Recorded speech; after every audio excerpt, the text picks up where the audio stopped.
जय श्री राम। नमस्कार, स्वागत सभी मित्रों का। दर्शकों, जीवन में हम अपनी मनोदशा किस स्थिति में ले चलते हैं, किस चीज़ को ज़्यादा महत्व देते हैं, ये जीवन में बहुत महत्वपूर्ण है और आवश्यक भी है। हमें जानना कि हम किसको महत्व दे रहे हैं, किसको नहीं। इसीलिए जो आपको सकारात्मक मार्गदर्शन करें, जो आपके ऑरा को सकारात्मक करें, निश्चित रूप से उनके संपर्क और उनको महत्व देना ही आपकी प्राथमिकता रहनी चाहिए। आइए प्रारंभ करते हैं। अक्टूबर माह किस प्रकार फलीभूत होगा धनु राशि वाले जातकों के लिए। इस महीने में 3 मुख्य ग्रहों के गोचर होने हैं। पहला शुक्र 13 तारीख को तुला राशि से अपनी राशि से निकलकर वृश्चिक राशि में जाएंगे। दूसरा ग्रह का परिवर्तन ग्रहों के राजा सूर्य 17 अक्टूबर को तुला राशि में अर्थात अपनी नीचस्थ राशि में जाएंगे। और मंगल का भी परिवर्तन इसी माह होना है। 20 अक्टूबर को मंगल भी अपने नीचस्थ राशि अर्थात कर्क राशि में गोचर करेंगे। क्या इनका प्रभाव होगा, क्या आपको करना चाहिए, क्या उपाय करने चाहिए, क्या बचाव करना चाहिए, किस क्षेत्र में कल्याणकारी स्थिति हो सकती है, वो हम इस वीडियो के माध्यम से चर्चा और अध्ययन करेंगे। दर्शकों, वर्तमान की स्थिति में देखें तो धनु राशि के स्वामी गुरु होते हैं। ये चंद्र कुंडली से अध्ययन हो रहा है। दर्शकों, इसका ध्यान दीजिएगा। गुरु धनु राशि के स्वामी षष्ठम भाव में है, शुक्र के घर में। षष्ठम भाव से राशिपति का संबंध बहुत कल्याणकारी बताया नहीं गया है। यहाँ अपने स्वास्थ्य का ध्यान रखने की आपको आवश्यकता पड़ सकती है। अपने स्वास्थ्य का इस महीने ध्यान रखें। विशेष रूप से डाइजेशन से संबंधित कोई समस्याएं आ सकती हैं। पेट से रिलेटेड कोई यदि परेशानी पहले से है तो उचित उपचार करें। अपने भोज्य पदार्थों का सही चुनाव करें। खान पान का ध्यान रखें। अपनी दिनचर्या का ध्यान रखने की इस महीने आवश्यकता पड़ेगी। आपको अपने स्वास्थ्य का पूर्ण रूपेण ध्यान रखने की आवश्यकता है। स्थितियाँ देखिए, स्वास्थ्य रूप में ठीक है, मिली जुली स्थितियां रहेंगी। छोटी मोटी समस्याएं रह सकती हैं तो उनका प्रतिकार करना है, उनका ध्यान रखना है। देखिए, सबसे अच्छी बात क्या है, कुंडली में तीसरे भाव में शनि बलवान स्थिति में है। अर्थात पराक्रम भाव जब बलवान होता है तो आपसे ऊर्जा, आपकी ऊर्जा सकारात्मक रहती है। अर्थात जो मेहनत करते हैं वो सही दिशा में मेहनत होगी आपकी। देखिए, परिणाम हो सकता है कि वर्तमान की स्थिति में इस महीने, क्योंकि सूर्य नीच राशि के हो जाएंगे आपके लाभ भाव में, तो हो सकता है आर्थिक जटिलताएं थोड़ी रहें इस महीने।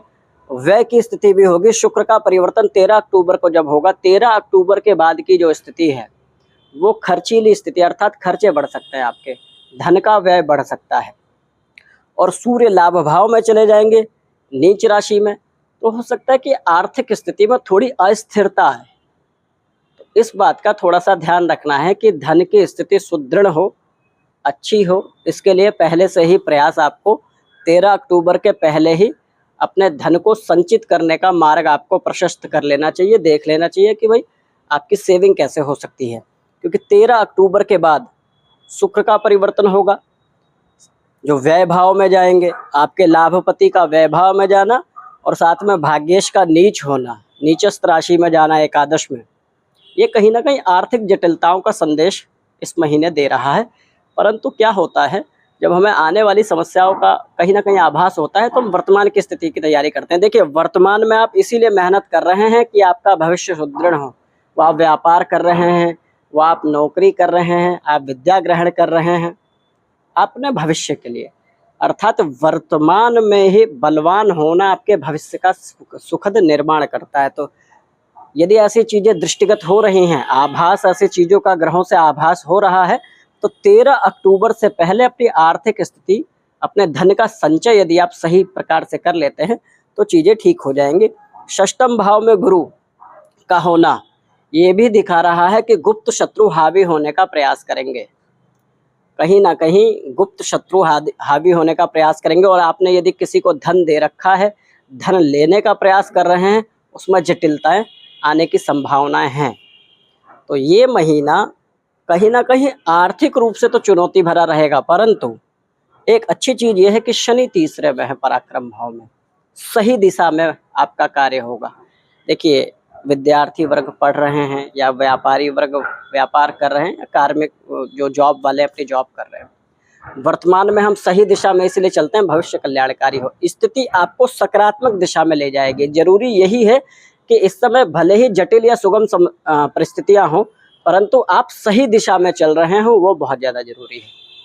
आप रास्ते में धीरे हों या तेज हों, उससे ज़्यादा महत्वपूर्ण है आपका रास्ता सही हो। तो रास्ता सही होगा, सही दिशा में शनि पराक्रम करवाएंगे, समाज में यश और मान सम्मान बढ़ेगा, अर्थात आपकी पद प्रतिष्ठा में वृद्धि हो सकती है।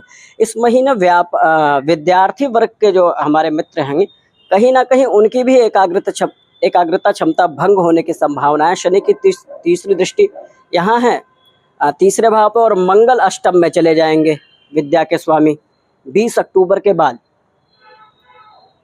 पढ़ाई में, विद्यार्जन किसी भी क्षेत्र में कर रहे हो, आप खेल की विद्या ले रहे हो, संगीत की विद्या ले रहे हो, या ये आधुनिक शिक्षा ले रहे हो, कोई भी, उसमें कहीं ना कहीं अस्थिरता आने की संभावनाएं हैं। समाज में यश निश्चित बढ़ेगा, स्वास्थ्य का ध्यान आपको रखना होगा, माता के स्वास्थ्य का भी ध्यान रखना होगा। भूमि, भवन, वाहन इत्यादि का यदि आप निर्णय ले रहे हैं तो निर्णय जरूर लीजिए, परंतु सोच समझ विचार के, एकदम से देख कर भली भांति प्रकार से, उसके बाद ही कोई निर्णय आप लीजिए। स्थिति ठीक है। देखिए, सबसे अच्छी बात है 20 तारीख से पहले मंगल की दृष्टि आपके राशि पर रहेगी। मंगल की दृष्टि राशि पर रहने पे ऊर्जावान व्यक्ति रहता है, व्यक्ति के अंदर सकारात्मक ऊर्जा का प्रवेश करते हैं, परंतु मंगल की दृष्टि होने के कारण क्रोध की भी स्थिति बढ़ा सकते हैं, गुस्सा आ सकता है, उस पर नियंत्रण रखने की आवश्यकता है। उपाय क्या करना चाहिए आपको? बड़ा सरल और सटीक उपाय बता रहा हूँ।